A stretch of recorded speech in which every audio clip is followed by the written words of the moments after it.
Donc en fait, ce qu'il dit, c'est que le nucléaire, si tu refais tout le parc français, donc le parc français électrique, c'est 60 gigawatts, et si tu refais tout le parc français, ça va te coûter 240 milliards. Donc ici, en gros, il chiffre la construction d'une centrale nucléaire, en gros. D'accord ? Il prend en compte le démantèlement ou pas ? Il prend pas en compte le démantèlement parce que en fait c'est peanuts. Le démantèlement c'est un demi-million, voire moins. Et il prend pas en compte aussi la gestion des déchets, où j'avais trouvé un article de Greenpeace, et donc du coup ils ont chargé la mule je pense, mais qu'ils le mettaient à 20 milliards. Et ça pareil, ça va être peanuts. Si Greenpeace le met à 20 milliards... Oui, voilà, c'est que je pense que c'est vraiment moins que 20 milliards. Et, sur une mauvaise foi absolue sur le nucléaire. Et donc du coup, je pense que c'est un peu la limite haute, quoi. Bon, voilà, j'espère ne pas me tromper. Donc en gros, voilà, c'est 240 et ces deux choses, ça va être l'épaisseur du trait. Donc ça, c'est assez simple à chiffrer. Surtout que, on a quasiment que du nucléaire, nous, donc c'est assez transparent. Ensuite, il parle du chiffrage pour les renouvelables. Et en fait, il dit, ce qu'il faut savoir pour les renouvelables, c'est que déjà, ce qu'il va faire, c'est qu'il va chiffrer avec des éoliennes, parce que les éoliennes, c'est le moins cher, selon lui. Donc si tu fais d'autres trucs, c'est très bien, mais ça va juste coûter plus cher. Okay. Donc l'idée, c'est d'être conservatif. Voilà. Donc il dit que les éoliennes que tu dois renouveler tous les 20 ans, sur 60 ans, c'est 1300 milliards d'installations des éoliennes. Et à cela, il faut ajouter... Et en fait, c'est 1300 milliards pour produire les mêmes 60 gigawatts.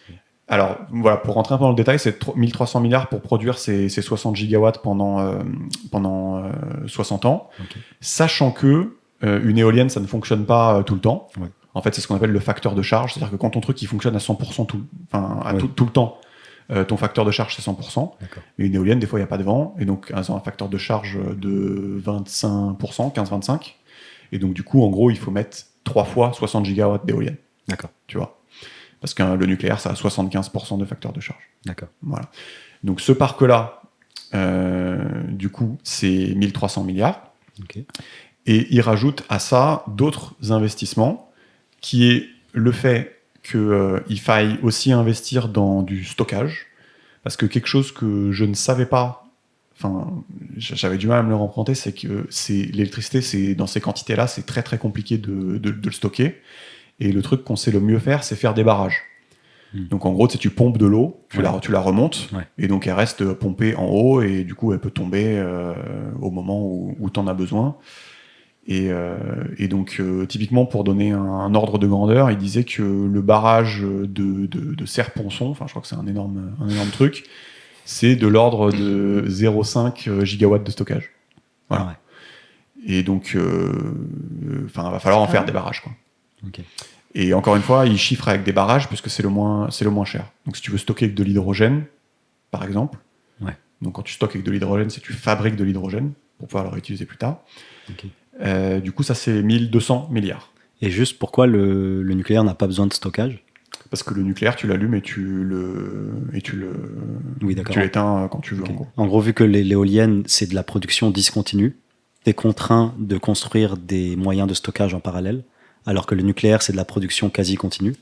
Et c'est pilotable. Ça veut dire que si tu veux mettre plus de production, tu appuies sur un bouton et tu mets plus d'uranium et du coup, tu produis plus d'énergie.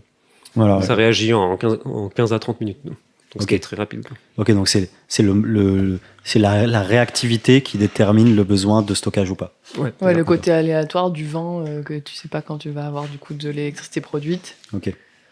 Donc donc la capacité à faire fluctuer le niveau de production électrique, c'est ça qui détermine si tu as besoin de stockage ou pas. Un truc qu'il aime bien répéter dans ses conférences, c'est sa petite boutade, c'est je m'en vais, je vais prendre le train, qu'il y ait du soleil ou du vent ou non. Tu vois, et il s'en va. Ah, le bâtard. Quel enfer. Et il drop le mic. Voilà, et il drop le mic. Donc je sais pas si ça c'est un peu clair ce que je dis jusque-là. C'est ces histoires de facteurs de charge, de stockage. Non, c'est vachement clair, mais juste du coup pour résumer, en gros, pour produire 64 gigawatts qui est la consommation électrique aujourd'hui, 60 qui est la consommation électrique française aujourd'hui. C'est ça. En nucléaire, avec les moyens techniques d'aujourd'hui, ça coûterait 240 milliards de reproduire ces 60 gigawatts. Voilà. Avec l'éolienne, avec les moyens techniques d'aujourd'hui, ça coûterait 2600 milliards à peu près. Voilà. Okay. Et donc en gros, c'est fois 10.